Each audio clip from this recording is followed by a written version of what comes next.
Vidya Bharati maths के YouTube channel पर आप सभी का हार्दिक स्वागत है। आज के इस वीडियो में हम डिस्कस करेंगे सामान्य हिंदी के 15 महत्वपूर्ण प्रश्नों को और यह इसका 41वां भाग है।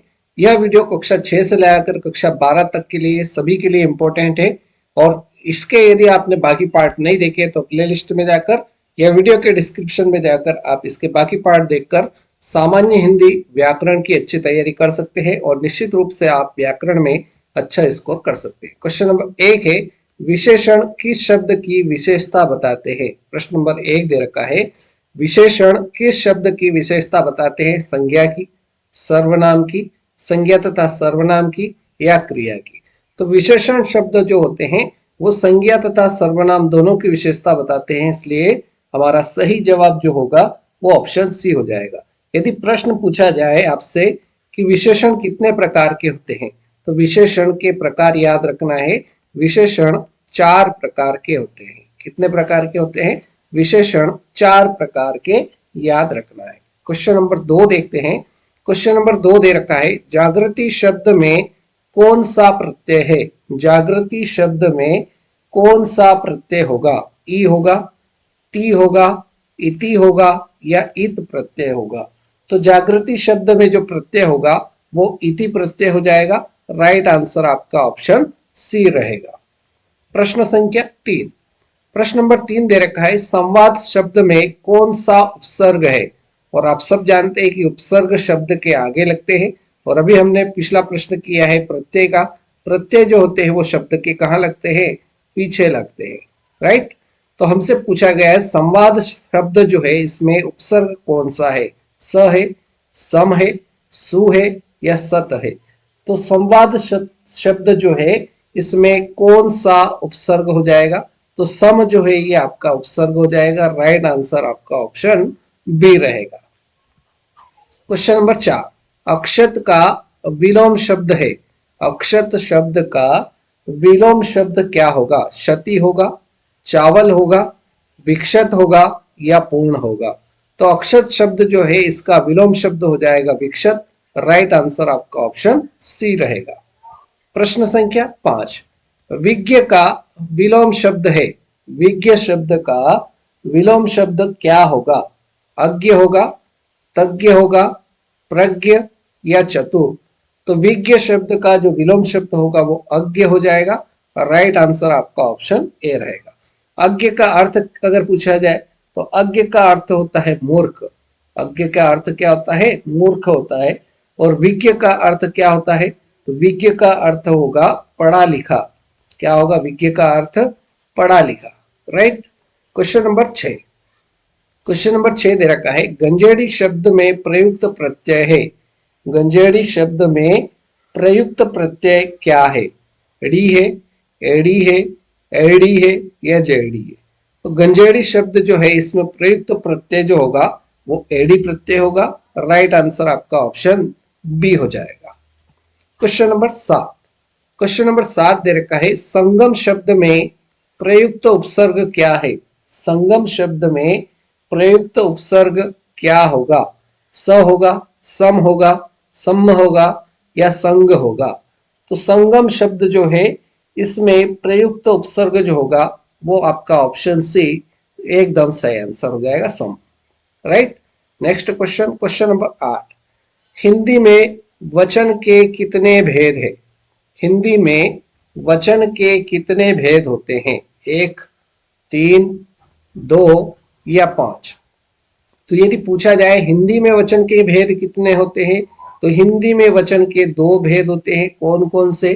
पहला होता है आपका एक वचन।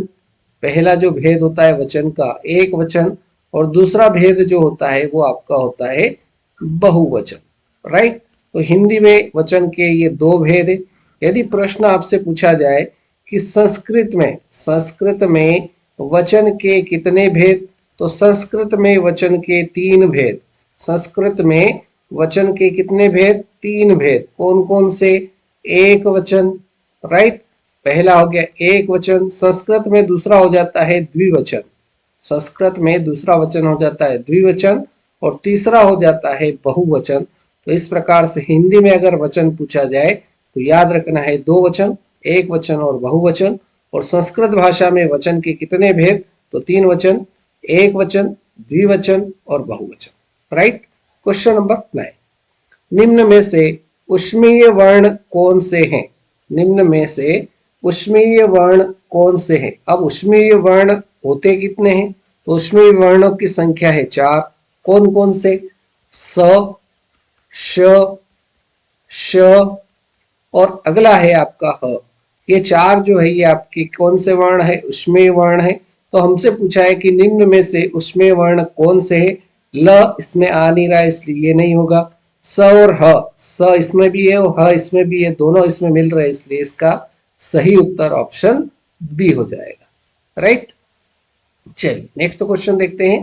क्वेश्चन नंबर 10, जिसका ज्ञान इंद्रियों द्वारा न हो सके, जिसका ज्ञान इंद्रियों द्वारा न हो सके उसको क्या कहते हैं? अनुभूति, गोचर, अंतर्यामी या अगोचर? तो जिसका ज्ञान इंद्रियों द्वारा न हो सके उसको कहा जाता है अगोचर। आपका सही जवाब जो होगा वो ऑप्शन डी हो जाएगा।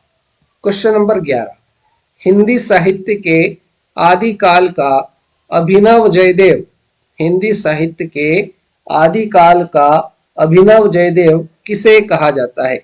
हिंदी साहित्य के आदिकाल का अभिनव जयदेव किसे कहा जाता है? चंद्रबरदाई, विद्यापति, पुष्पदंत या जगदेक? तो हिंदी साहित्य के आदिकाल का अभिनव जयदेव कहा जाता है विद्यापति को। राइट आंसर आपका ऑप्शन बी रहेगा। प्रश्न संख्या 12, वर्षा शब्द का बहुवचन क्या होगा? वर्षा शब्द का बहुवचन शब्द क्या होगा? तो वर्षा शब्द का बहुवचन वर्षा ही होगा। राइट आंसर आपका ऑप्शन बी के साथ जाएगा। नेक्स्ट क्वेश्चन नंबर 13, गुरु के समीप रहने वाला विद्यार्थी, इसके लिए एक शब्द क्या होगा? अंतेवासी, अंतःपुर, ब्रह्मचारी या वनवासी? तो गुरु के समीप रहने वाला विद्यार्थी, इसके लिए जो उपयुक्त शब्द होगा वो होगा अंतेवासी। राइट आंसर आपका ऑप्शन ए के साथ जाएगा। क्वेश्चन नंबर 14, प्रश्न नंबर 14 है, के लिए किस कारक का चिन्ह है? के लिए किस कारक का चिन्ह है? कर्म कारक, ऑप्शन बी है संबंध कारक, संप्रदान कारक, ऑप्शन डी करण कारक। तो के लिए जो आता है ये किस कारक का चिन्ह है? तो ये आपका संप्रदान कारक का चिन्ह है। राइट आंसर आपका ऑप्शन सी रहेगा। प्रश्न ऐसा बनता है कि कारक के कितने प्रकार होते हैं? तो आपको बताना है कि कारक के कितने प्रकार। तो कारक 8 प्रकार के होते हैं। कितने प्रकार के होते हैं? कारक के प्रकार 8 प्रकार होते हैं। राइट। तो ये चीज भी आपको परीक्षा की दृष्टि से महत्वपूर्ण है। और अब बारी है आज के इस वीडियो के हमारे अंतिम प्रश्न की। क्वेश्चन नंबर 15, जिन वर्णों का उच्चारण स्वरों की सहायता से किया जाता है, जिन वर्णों का उच्चारण स्वरों की सहायता से किया जाता है वे कहलाते हैं, वे क्या कहलाते हैं? स्वर कहलाते हैं, अनुस्वार कहलाते हैं, आयोगवाह कहलाते हैं या व्यंजन कहलाते हैं? तो जिन वर्णों का उच्चारण स्वरों की सहायता से किया जाता है वे कहलाते हैं व्यंजन। राइट आंसर आपका ऑप्शन डी हो जाएगा। और व्यंजनों की कुल संख्या अगर पूछी जाए तो याद रखना है 33 कुल व्यंजन है। और स्वर की संख्या पूछी जाए तो कितने स्वर है? 11 स्वर है। राइट। तो इस प्रकार से आज के इस वीडियो में हमने 15 ऑब्जेक्टिव प्रश्नों को हल किया। उम्मीद करता हूँ सारे प्रश्न समझ में आए होंगे। आज के इस वीडियो में इतना ही। अगले वीडियो में मुलाकात करेंगे नए प्रश्नों के साथ। तब तक के लिए जय हिंद, जय भारत, वंदे मातरम।